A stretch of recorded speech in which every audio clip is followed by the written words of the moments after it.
yang menjadi jawaban dalam kehidupan kita.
Aku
kami sudah memuji memuliakan Engkau, kami sudah menyembah Engkau. Kami percaya pujian penyembahan kami Tuhan sudah terima dan merupakan dupa yang berbau harum di hadapan Tuhan. Terimalah pujian penyembahan kami Tuhan. Kami terlalu yakin bahwa Engkau tinggal di atas puji-pujian bagi orang-orang yang percaya kepada Engkau. Terima kasih Tuhan. Sebentar kami akan menikmati kebenaran firman-Mu. Biarlah Engkau mengurapi setiap kehidupan kami. Urapan Allah turun atas setiap hidup kami. Urapi hamba-Mu, urapi sidang jemaat-Mu, supaya apa yang kami terima lewat firman-Mu ini boleh menjadi keteguhan kami untuk kami tetap lebih dekat dengan Tuhan. Terima kasih, terpujilah nama-Mu. Kami siapkan hati kami untuk menikmati kebenaran firman-Mu. Di dalam nama Tuhan Yesus kami sudah berdoa. Haleluya. Amin. Amin. Silakan duduk Bapak Ibu. Salam. Puji Tuhan, selamat sore, selamat ketemu lagi dalam kasih-Nya Tuhan Yesus Kristus dimanapun Bapak Ibu berada lewat ibadah, live streaming, dan juga kita yang berkumpul sore hari ini, ya, kita akan menikmati kebersamaan di dalam memuji dan memuliakan Tuhan. Baik Bapak Ibu Saudara yang saya kasih dalam Tuhan Yesus, kalau minggu yang lalu kita sudah menikmati kebenaran firman dengan seandainya tanpa, ya, ada apa dengan tanpa? Ternyata kalau kita memahami seandainya Kristus tidak dibangkitkan, maka sia-sialah kita menjadi orang percaya. Nah, kita akan tinggalkan sejenak hal itu. Kita akan melihat bagaimana ada sesuatu yang luar biasa ketika Paskah, yaitu pasca kebangkitan dari Tuhan Yesus Kristus. Nah, di dalam kebangkitan Tuhan Yesus Kristus ternyata ada berkat dari kebangkitan itu sendiri.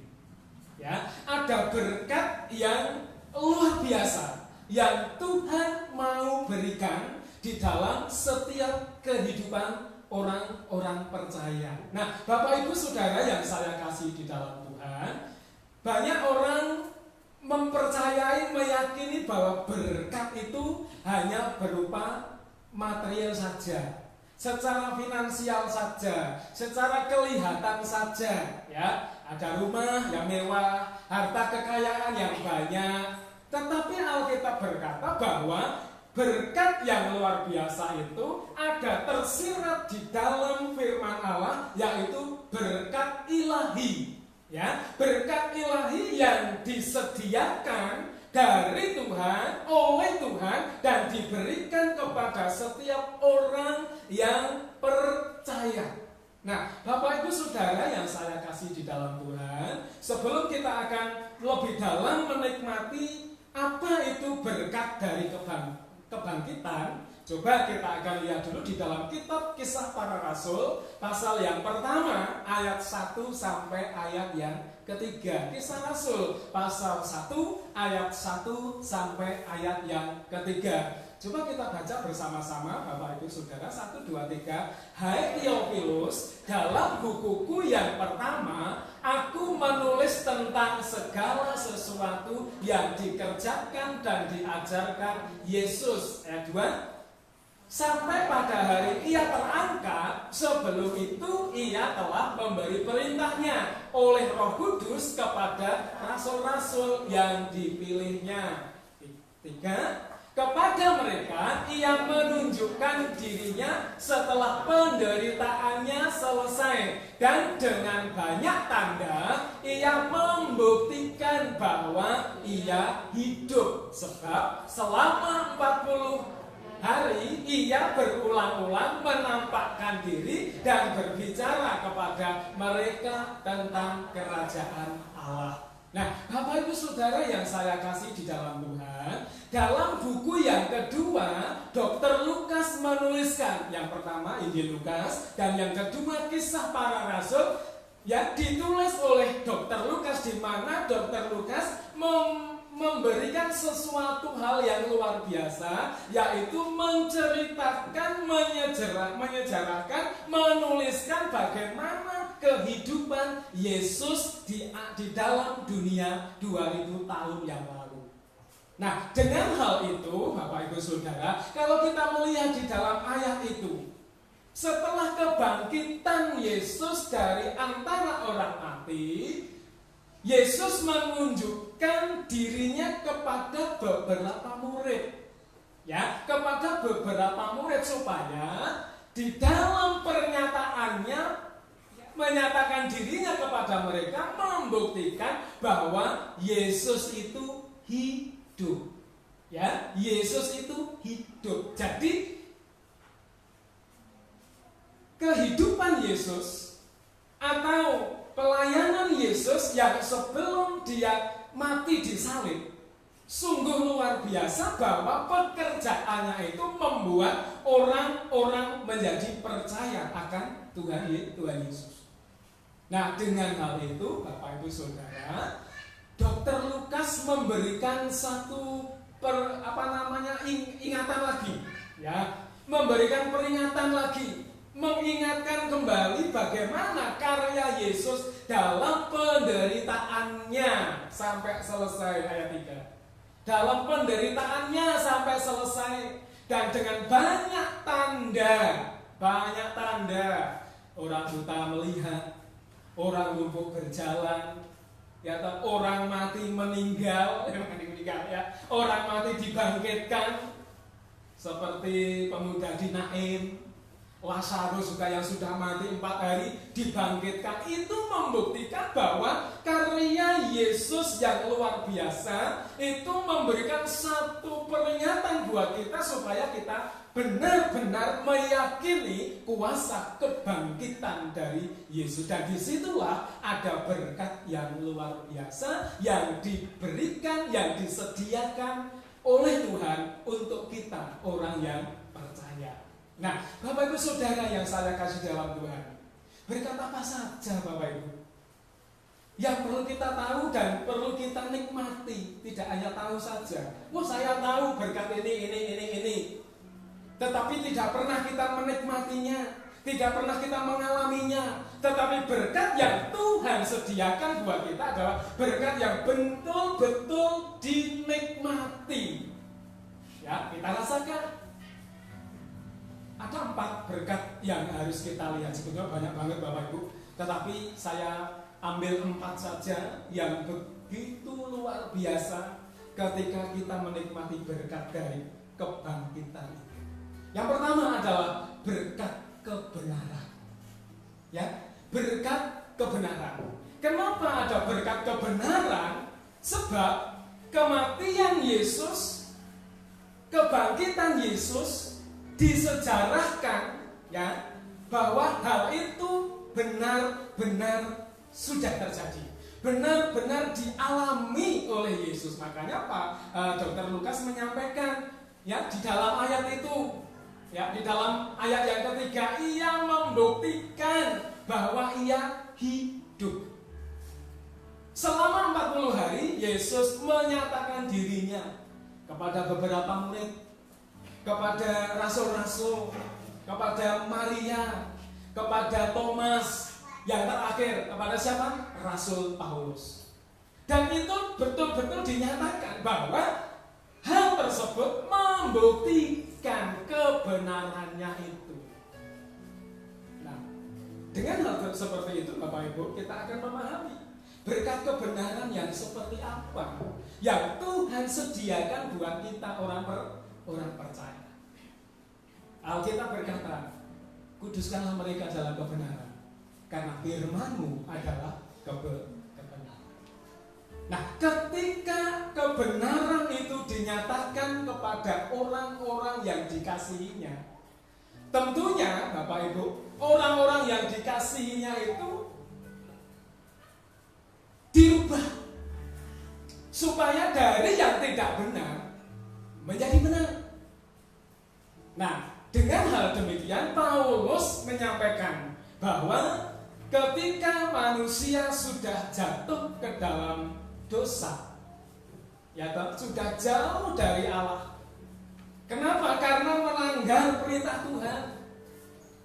Antara para basis dan hamartia itu sejalan, sudah jauh membelakangi Tuhan. Tetapi Alkitab berkata bahwa ketika manusia yang sudah jatuh dalam dosa dan Allah mengambil alih dengan domba, disitulah manusia dibenarkan. Ya, disitulah manusia dibenarkan. Kenapa? Karena setiap orang yang dibenarkan karena iman kepada Kristus itu membuat seseorang percaya menikmati anugerah pembenaran, anugerah kebenaran.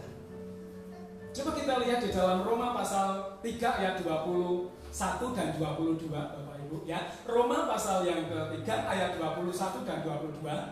Tetapi sekarang 1, 2, 3. Tetapi sekarang tanpa hukum Taurat kebenaran Allah telah dinyatakan, seperti yang disaksikan dalam kitab Taurat dan kitab-kitab para nabi. Dua-dua, yaitu kebenaran Allah karena iman dalam Yesus Kristus bagi semua orang yang percaya, sebab tidak ada perbedaan. Nah, jadi kalau kita memahami ayat itu, Allah telah menyatakan kebenarannya. Kebenaran yang mana? Kebenaran yang mutlak, kebenaran yang membuat seseorang percaya itu menjadi betul-betul dipulihkan, menjadi orang-orang yang dibenarkan. Dan itu menjadi milik kita. Di ayat yang ke-22, kebenaran Allah itu karena kita orang percaya kepada Yesus, iman kepada Yesus, iman dalam Yesus Kristus. Nah, Alkitab berkata, ada kata semua orang. Semua orang berarti Tuhan tidak memandang perbedaan. Wah, yang kaya saja diselamatkan, dibenarkan. Oh, yang miskin saja dibenarkan. Tidak. Tetapi Alkitab berkata Allah tidak pandang bulu. Siapapun, kemarin kita sudah mendengar, siapapun mereka yang percaya beriman kepada Tuhan Yesus, otomatis semua orang itu akan dibenarkan oleh karena iman kepada Tuhan Yesus. Amin Bapak Ibu. Nah, jadi kalau kita melihat antara dibenarkan karena iman kepada Yesus, itu membuat kita orang yang percaya memiliki satu kebanggaan yang luar biasa. Seharusnya kita itu dihukum. Coba kita lihat di Roma pasal 3 itu, di ayat yang ke-23. Semua orang sudah berbuat dosa dan sudah kehilangan kemuliaan Allah. Tetapi syukur bahwa Allah mengambil alih. Dia yang tidak berdosa dijadikan dosa karena kita, supaya kita dibenarkan karena kita beriman kepada Tuhan. Dan ini berkat yang luar biasa, yaitu kebenaran Tuhan ada dalam kehidupan kita. Dengan hal seperti itu Bapak Ibu ya, pasal yang ketiga ayat 24, coba kita lihat di situ, pasal 3 ayat 24 Roma 1, 2, 3. Dan oleh kasih karunia telah dibenarkan dengan cuma-cuma karena penebusan dalam Kristus Yesus. 2000 tahun yang lalu Bapak Ibu, Yesus hidup selama 33,5 tahun. Yesus hidup dan 3,5 tahun Yesus melayani dengan penderitaan begitu luar biasa. Tetapi Yesaya mengatakan bahwa dengan penderitaan kita Yesus menanggung semuanya. Karena pemberontakan kita Yesus menanggung semuanya.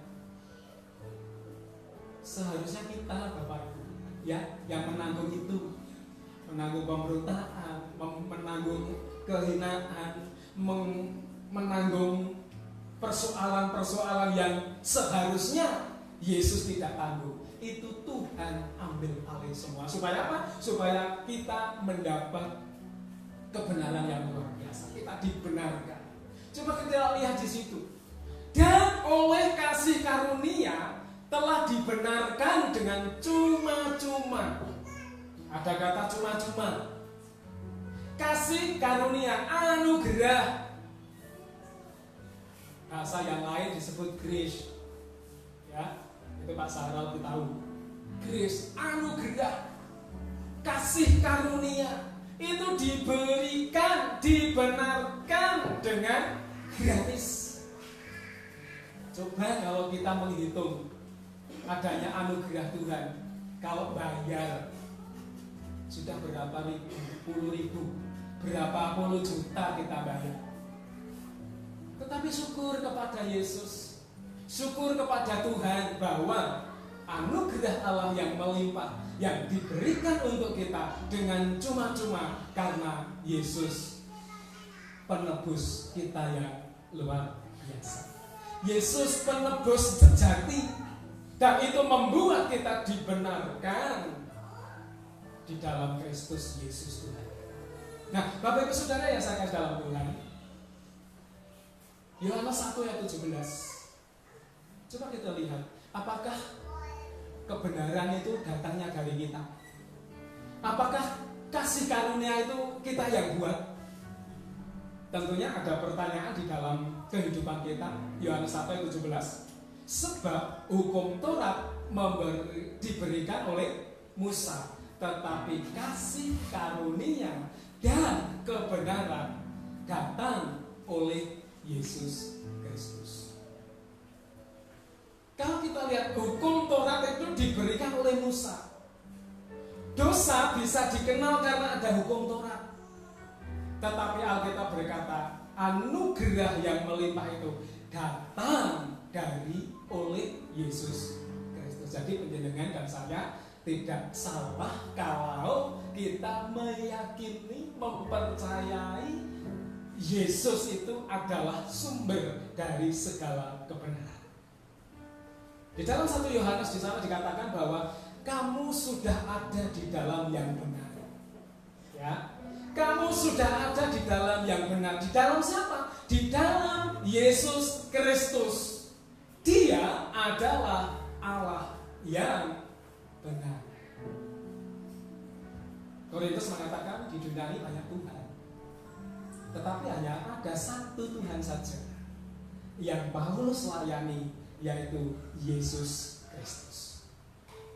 Nah, dengan demikian Bapak Ibu, coba kita akan melihat kebenaran yang datang oleh Yesus itu membuat kita lebih berbangga, lebih berbangga, lebih bersukacita lagi karena kita sudah dibawa masuk di dalam kebenaran Tuhan. Kita ada di dalam naungan Tuhan, Bapak Ibu, nggak lagi di luar. Ya tak? Sebab apa? Sebab mereka yang datang kepada Yesus itu terus akan dibenarkan, terus akan dipulihkan dengan kebenaran-kebenaran firman Allah, supaya kita benar-benar menjadi orang benar. Makanya Yakobus katakan doa orang benar bila dengan yakin didoakan sangat besar kuasanya. Doa orang benar berarti kita orang yang dibenarkan, nggak disalahkan lagi, nggak disalahkan lagi. Kenapa? Karena kita berkata, marilah kepadaku hai kamu semua. Hai kamu semua berarti tidak pandang bulu, tidak ada perbedaan. Hai kamu semua, marilah datang kepadaku. Barang siapa lapar dan haus datang kepadaku, aku akan memberikan kelegaan kepadamu. Barang siapa. Nggak ada perbedaan, Bapak. Ya, wah itu kan orang-orang yang di kota, bukan orang di kota, orang di desa, di gunung. Saya itu orang gunung-gunung, Bapak Ibu. Sama, kalau kita datang meyakini janji Tuhan, pasti Tuhan akan memberkati kita dengan kebenaran yang luar biasa. Yang pertama, yang kedua, Bapak Ibu, ada berkat apa di dalam kebangkitan Yesus? Yang kedua adalah berkat kemenangan. Tadi sudah dibenarkan, kita naik. Setelah dibenarkan, Tuhan berikan kemenangan buat kita. Ketika manusia jatuh dalam dosa dan Yesus sudah mengambil alih dalam penebusan dosa itu, Bapak Ibu, Yesus berkata di atas kayu salib, tetelestai. Sebelum tetelestai, Yesus berkata, Eloi, Eloi, mencari. Artinya apa? Allahku, Allahku, mengapa engkau meninggalkan aku? Dalam kemanusiaan Yesus sangat menderita. Setelah mati 3 hari bangkit. Itu membuktikan bahwa Yesus mengalami kemenangan yang luar biasa. Kenapa Yesus bangkit? Karena Dia adalah Tuhan. Ya kan? Karena Dia adalah Tuhan. Kalau bukan Tuhan, nggak bangkit. Makanya Alkitab berkata, tadi sudah saya sampaikan, jikalau Yesus tidak dibangkitkan, sia-sia iman kita, sia-sia kepercayaan kita. Sungguh bersyukur bahwa hari ini kita meyakini, mempercayai bahwa ada berkat di dalam kebangkitan Yesus.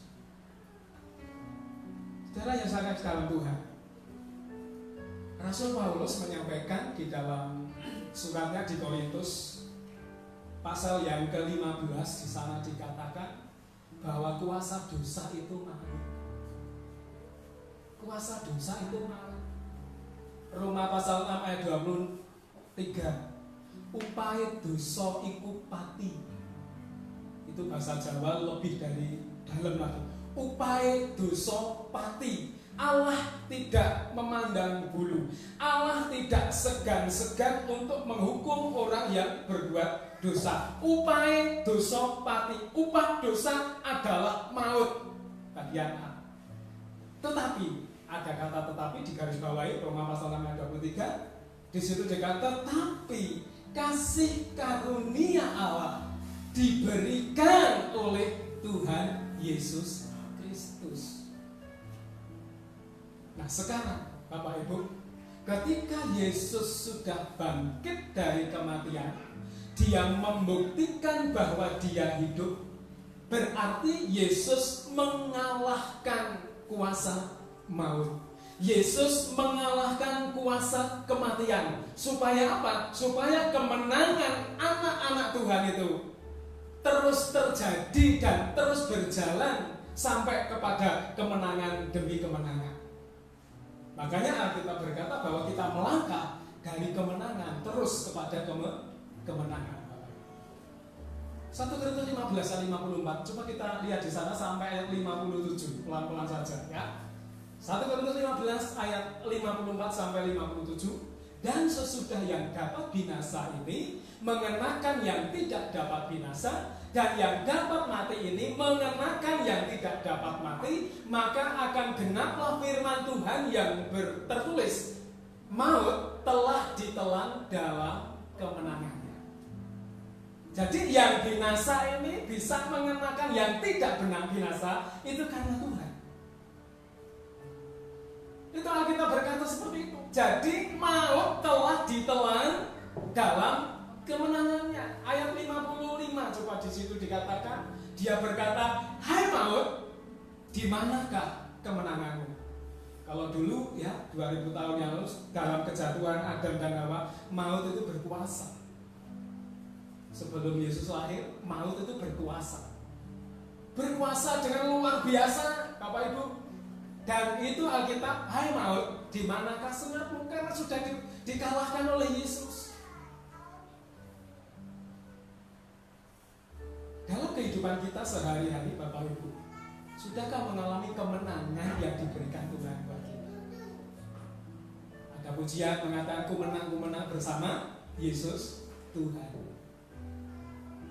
Lagunya bisa ya Bapak Ibu ya, ku menang bersama Yesus Tuhan dan lain sebagainya. Jadi kalau kemenangan itu ada di dalam kehidupan kita dan bersama dengan Yesus, kita terus melangkah dari kemenangan menuju kepada kemenangan. Ayat 56 coba kita lihat di sini. Sengat maut ialah apa? Dosa. Sengat maut ialah dosa, dan kuasa dosa ialah hukum Taurat. Oleh hukum Taurat manusia bisa mengenal dosa, Bapak Ibu. Coba dengan cara kita berpikir logis saja. Kalau mencuri itu dosa enggak? Dosa ya. Tetapi kalau Taurat, hukum Taurat tidak mengatakan mencuri itu dosa, apa yang kita buat mencuri itu tidak dosa. Karena apa? Karena hukum Taurat itu tidak mengatakan itu dosa. Nah, setelah kita tahu bahwa mencuri itu dosa, dari hukum Taurat itu mencuri adalah dosa. Nah, dengan hal demikian, kuasa dosa itu adalah hukum Taurat. Dan kuasa maut ialah dosa. Jadi kan luar biasa Bapak Ibu. Tetapi Alkitab berkata, anugerah kemenangan itu ada di dalam Tuhan Yesus Kristus. Nah, baik Bapak Ibu Saudara yang saya kasih dalam Tuhan, kemenangan yang Tuhan berikan dalam kehidupan kita bisa hilang enggak? Bisa Bapak Ibu. Bisa gagal enggak? Bisa Bapak Ibu. Padahal Tuhan berkata, ya, kemenangan itu ada di dalam kita orang percaya. Seperti contoh dalam kehidupan bangsa Israel ketika bangsa Israel keluar dari Mesir, dikepung oleh tentara Mesir.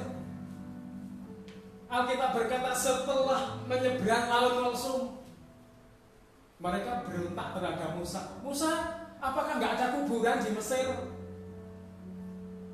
Di sana itu wah enak-enak makan roti mentimun dalam kuali daging empuk. Lah kok kamu bawa ke sini mau ngubur kami kok? Coba lihat sekelilingnya itu, di belakang tentara Mesir, di depan laut Teberau. Alkitab berkata jangan takut orang Israel. Orang Mesir yang kamu lihat hari ini tidak akan kamu lihat lagi untuk selama-lamanya. Ayat 14. Tuhan akan berperang ganti kamu dan kamu akan tinggal diam saja. Ini Tuhan yang luar biasa. Umat-umatnya disuruh berdiam diri, tinggal diam. Tuhan sendiri akan berperang. Nah, Tuhan berikan kemenangan. Nah, apakah kemenangan itu bisa gagal? Bisa digagalkan oleh orang-orang yang pura-pura merendahkan diri di hadapan Tuhan dan beribadah? Coba lihat ayatnya di dalam Kolose 2 ayat 18. Ya. Kolose 2 ayat 18. Janganlah kamu biarkan kemenanganmu digagalkan oleh orang yang pura-pura merendahkan diri dan beribadah kepada malaikat serta berkanjang pada penglihatan-penglihatan dan tanpa alasan membesar-besarkan diri oleh pikirannya yang duniawi. Jadi kemenangan itu bisa digagalkan oleh orang-orang yang pura-pura beribadah. Di mana-mana ada Bapak Ibu. Tetapi Alkitab berkata, biarlah kemenangan kita itu terus tetap berdiri kokoh di dalam kemenangan. Terus kita tetap berpegang teguh kepada kemenangan. Jangan mau digeser, jangan mau digagalkan dengan adanya orang-orang yang tidak bertanggung jawab. Ini Alkitab sudah menulis Bapak. Ya, Alkitab sudah menulis. Kalau tulisan Alkitab itu tidak diilhami oleh Roh Kudus, maka ini tidak berarti buat kita.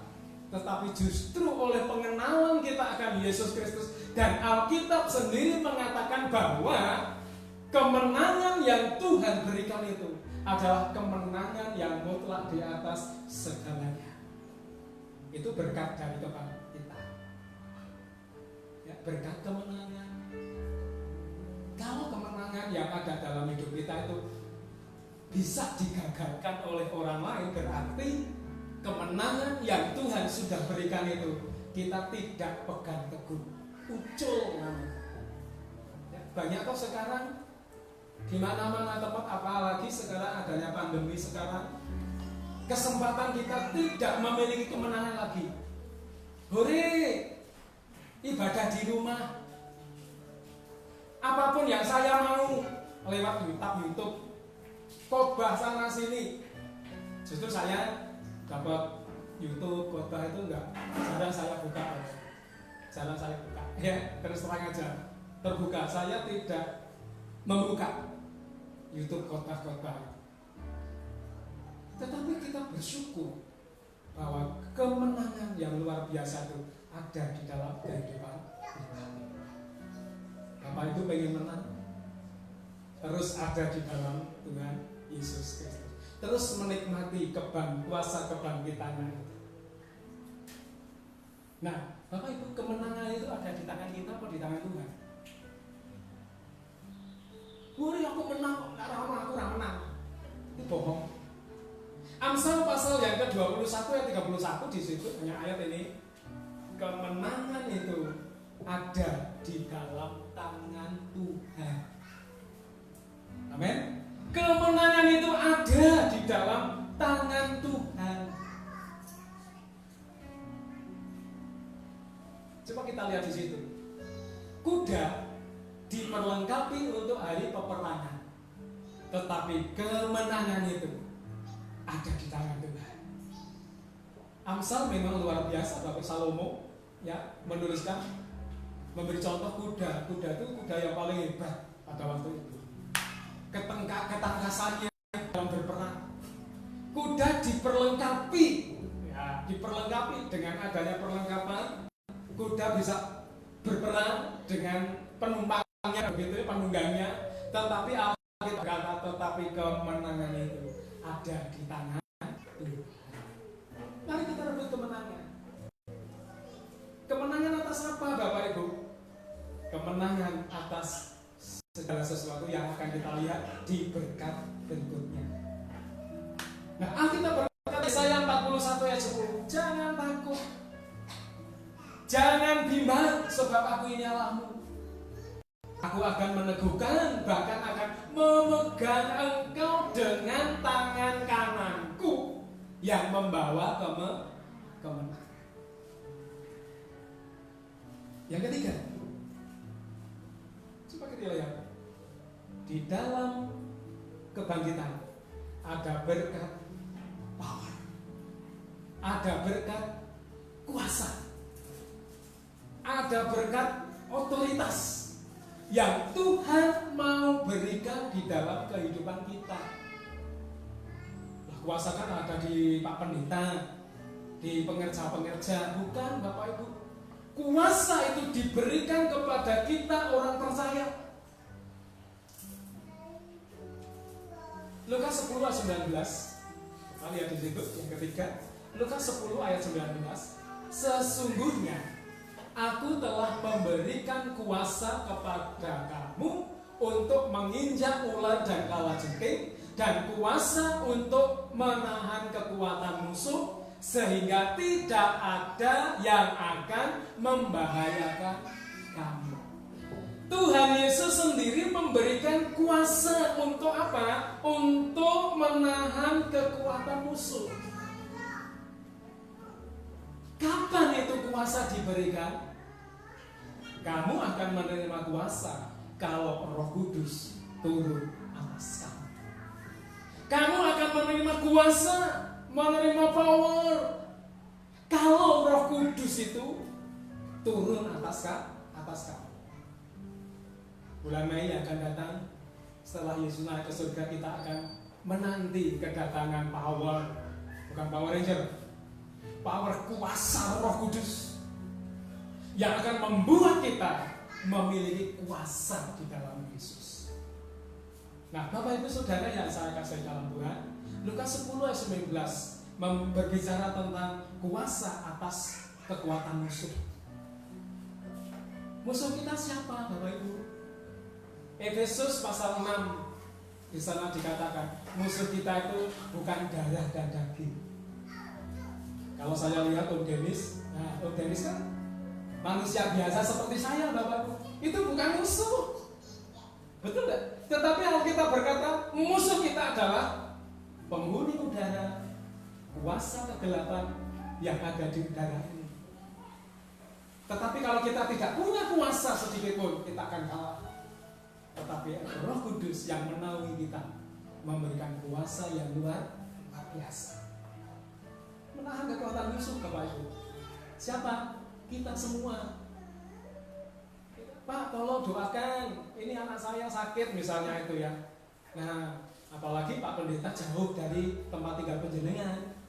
Apakah harus Pak Pendeta datang ke dalam panjenengan, datang berdoa? Enggak. Kita punya kuasa. Dalam nama Yesus sembuh, tapi enggak usah bengok-bengok. Dalam nama Yesus sembuh, pasti sembuh. Karena doa orang benar besar kuasanya. Nggak usah bengok-bengok teriak-teriak. Nggak teriak-teriak ambil bagi orang pembunuh. Ini ngopo kok do nesu, gitu kan? Oh Yesus saja berkata menghardik kok, menyalah engkau iblis. Cuma ngomong menyalah engkau, nggak bengok-bengok. Tetapi ketika kita punya power di hadapan kita, Tuhan pakai kita dengan luar biasa. Siapapun Thea saja bisa kok. Ada kekuatan, kuasa untuk berdoa, ya, untuk berdoa. Roma 16 ayat 20, kuasa untuk apa? Kuasa terhadap setan. Panjenengan ajari kali setan. Takut dengan setan, Bapak Ibu? Enggak ya? Wah, aku kuburan, aku merinding. Ya padha wae kayak kuburan merinding, tetapi ada kuasa yang lebih tinggi dari kuasa yang di situ. Tidak tahukah kamu bahwa roh yang ada di dalammu lebih besar daripada roh yang ada di dalam dunia? Yesus sudah memberikan kuasa kok buat kita. Jadi roh yang ada di dalam kita ini lebih besar, Bapak Ibu. Gak usah takut. Lukas pasal yang Lukas Roma 16 ayat 20. 1, 2, 3. Semoga Allah sumber damai sejahtera segera akan menghancurkan iblis di bawah kakimu. Kasih karunia Yesus Tuhan kita menyertai kamu. Kuasa atas setan, kuasa atas iblis. Iblis itu takut kok dengan orang yang punya kuasa Yesus. Yang nggak takut siapa? Waktu anak-anak Sekewa, Bapak Ibu, itu akan mengusir setan, begitu ceritanya yang di Kisah Rasul itu. Dalam nama Yesus yang diberitakan Paulus. Siapa kamu? Yesus aku kenal. Paulus aku ngerti. Ya kamu siapa? Mau coba-coba ngusir aku? Wah gitu. Akhirnya diserang loh anak-anak Sekewa dan lari dengan telanjang, tunggang langgang telanjang. Wah, repot. Kenapa? Karena ada sesuatu yang menghalangi, termasuk ya Yesus yang diberitakan orang lain. Tetapi kalau kita memahami ada kemenangan demi kemenangan, kalau Roh Kudus tinggal di dalam hidup kita, kita mampu melakukan hal ini. Siapapun kita, ya, sakit sedikit dalam nama Yesus sakit sembuh. Nah kalau kita sakit mau berfokus pada sakitnya, pripun Bu? Sakit kok Mas Yohanes? Sakit. Yuk kita berperang melawan sakit. Aku sembuh. Nah, perkataan iman kan begitu. Supaya kita menang. Aku sembuh. Dalam nama Yesus, aku sembuh. Dalam nama Yesus, aku sembuh.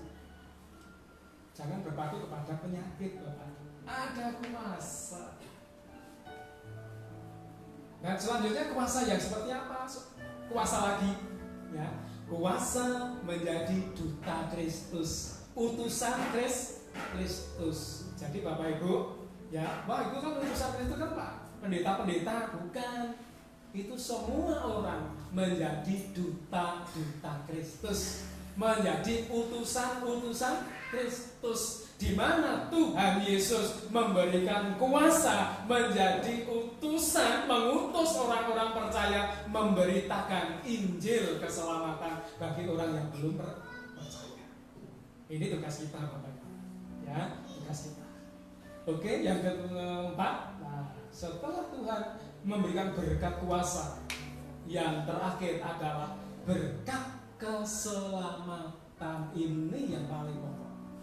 Maka memangnya yang ketiga ini tidak pokok, tidak penting, semua penting, tetapi ending dari segala sesuatu yaitu berkat keselamatan. Bapak Ibu pengen diselamatkan? Yuk kita belajar keselamatan itu seperti apa. Dalam bahasa Yunani keselamatan disebut soteria. Ya, yang keempat ya, soteria. Soteria itu artinya apa? Soteria itu artinya penyelamatan jiwa dari dosa dan kematian. Penyelamatan jiwa dari dosa dan kematian. Keselamatan juga disebut pembebasan atau keamanan dari kodrat berdosa, dan merupakan janji akan kehidupan kekal. Nah itu yang namanya keselamatan. Kalau bahasa Yunani itu soteria. Kalau kita mau mempelajari teologinya itu soteriologi, tentang ilmu tentang keselamatan. Jadi pada dasarnya kehidupan keselamatan itu hanya ada di dalam Tuhan Yesus.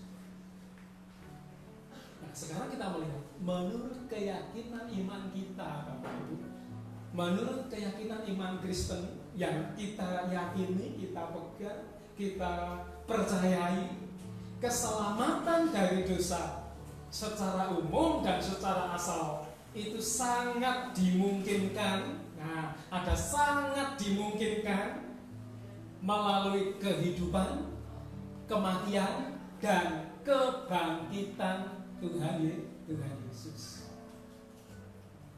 Makanya Alkitab berkata, ini Petrus yang berkata, Bapak Ibu, keselamatan itu tidak ada di mana-mana.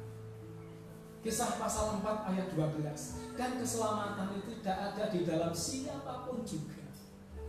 Di bawah kolong langit ini keselamatan hanya dimiliki oleh Yesus Kristus. Coba baca ayat itu 1, 2, 3. Dan keselamatan tidak ada di dalam siapapun juga selain di dalam Dia. Sebab di bawah kolong langit ini tidak ada nama lain yang diberikan kepada manusia olehnya kita dapat diselamatkan.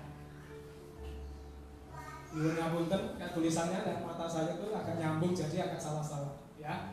Jadi kalau kita pahami ayat itu, keselamatan itu hanya di dalam Tuhan Yesus Kristus.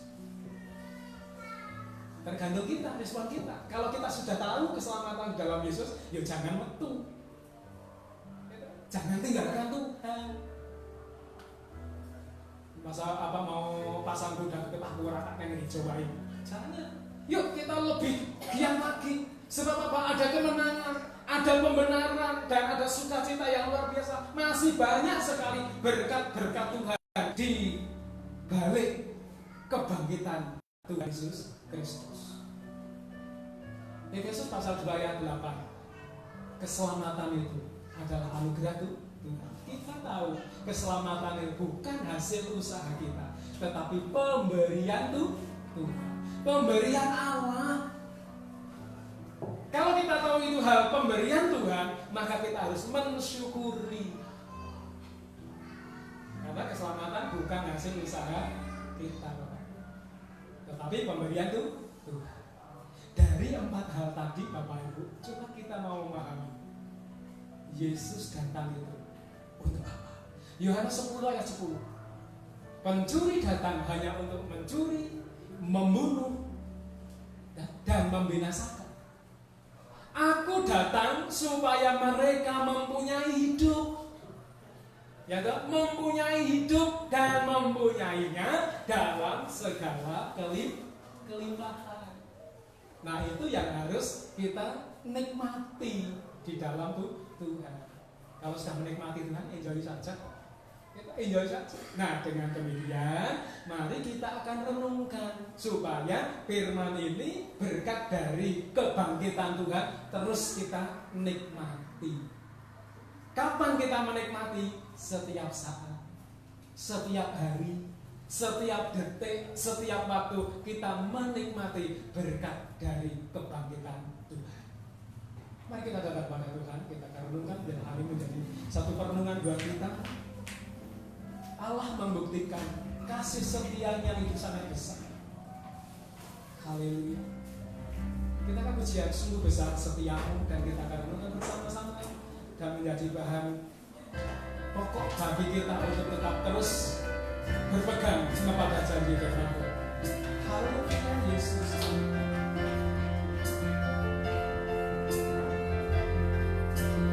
Mari kita sama-sama berdiri Bapak Ibu. Haleluya, sungguh besar setiamu.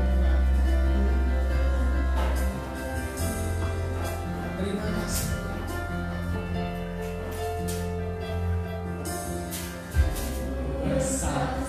setiamu, nyata di sepanjang hidupku, nyata di sepanjang hidupku. amin, haleluya.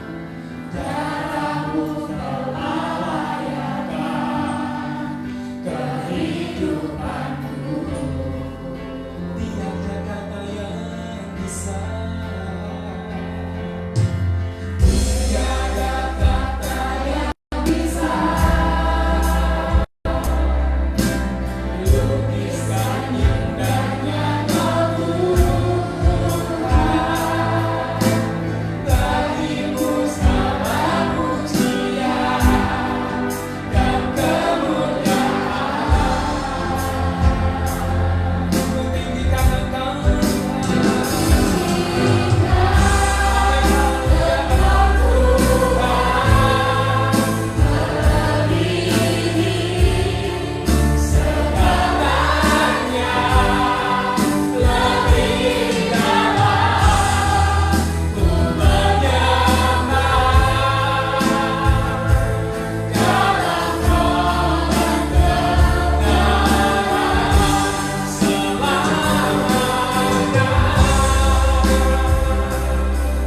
besar setiamu.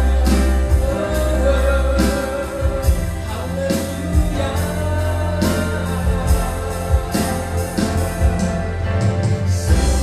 Besar setiamu, nyata di sepanjang hidupku. Darahmu telah layakan kehidupanku. Tiada kata yang bisa, Tiada kata yang bisa lukiskan indahnya keburukan, bagimu segala pujian dan kemuliaan. kutinggikan Engkau Tuhan.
Hati kami penuh ucapan syukur kepadamu Tuhan. Sore hari yang indah ini Tuhan sudah memberkati kami. Kami terlalu yakin Tuhan bahwa berkat kebangkitan itu ada dalam kehidupan kami. Berkat pembenaran, berkat kemenangan, berkat damai sejahtera, berkat-berkat yang lain Tuhan kami percaya Engkau sudah berikan bagi kami. Terlebih-lebih kami umat-umat-Mu Tuhan rindu akan hal ini supaya kami terus dekat dengan Engkau. Terima kasih Tuhan. Engkau memberkati umat-Mu yang ada, yang saat ini sudah menikmati kebenaran firman-Mu. Tuhan terus tanamkan firman-Mu dalam hati kami, supaya kami terus berpegang teguh kepada janji-janji firman Tuhan. Terima kasih Tuhan, terpujilah nama-Mu. Kami menyerahkan Tuhan bangsa dan negara kami ke dalam tangan Tuhan. Engkau memulihkan bangsa ini. Dengan adanya COVID-19, Tuhan kami percaya Tuhan terus akan memulihkan bangsa ini dengan luar biasa. Dan bangsa ini ada di dalam tangan Tuhan. Terima kasih Tuhan, Engkau melindungi umat-umat-Mu yang ada, Engkau menyertai anak-anak-Mu yang ada. Perlindungan Tuhan yang sempurna terus Engkau berikan bagi kami, umat-umat-Mu yang ada di tempat ini. Terima kasih Tuhan Yesus, terpujilah nama-Mu. Saat ini kami berdoa buat hamba-Mu Bapak Daniel yang melayani DKI Cokroaminoto. Tuhan berkati hamba-Mu, Engkau urapi hamba-Mu, hikmat Tuhan terus limpahkan, supaya nama Tuhan terus dipermuliakan di dalamnya. Terima kasih Tuhan Yesus, terpujilah nama-Mu. Dalam ibadah yang pertama di tempat ini, Tuhan terus memberkati kami dengan berkat yang sempurna adanya. Kalau sebentar kami akan mengakhiri ibadah ini Tuhan, kami percaya Tuhan limpahkan berkat-Mu, dan kami pulang ke rumah kami masing-masing. Tangan Tuhan terus akan memberkati kami dengan perlindungan yang sempurna, sampai di rumah dengan keadaan selamat, bertemu dengan keluarga, dan nama Tuhan terus kami permuliakan. Terima kasih Tuhan, terpujilah nama-Mu. Kalau sebentar kami akan memberikan korban persembahan, tangan-tangan yang terulur Tuhan kuduskan, kembalikan berkat-Mu dengan berlipat-lipat kali ganda, sehingga nama Tuhan juga yang dipermuliakan. Terima kasih Tuhan, kami akan mengakhiri ibadah sore hari ini dengan pengucapan syukur di dalam nama Tuhan Yesus Kristus. Bapak Ibu Saudara, marilah kita pulang dengan membawa berkat rahmat anugerah dari Allah Bapa, kasih sayang daripada Sang Putra, serta persekutuan manis di dalam Allah Roh Kudus menyertai kita mulai sore hari ini sampai Tuhan Yesus datang kedua kalinya. Terimalah berkatnya di dalam nama Tuhan Yesus Kristus. Kita orang percaya bersama-sama kita katakan amin. Tuhan Yesus Tuhan. Untuk persetia hari Rabu tetap live streaming Bapak Ibu ya. Jangan lupa yang gabungan HP bisa di setel dengan YouTube atau Facebook Abah Daniel ya, jam 7 malam. Gitu kan, Yesus.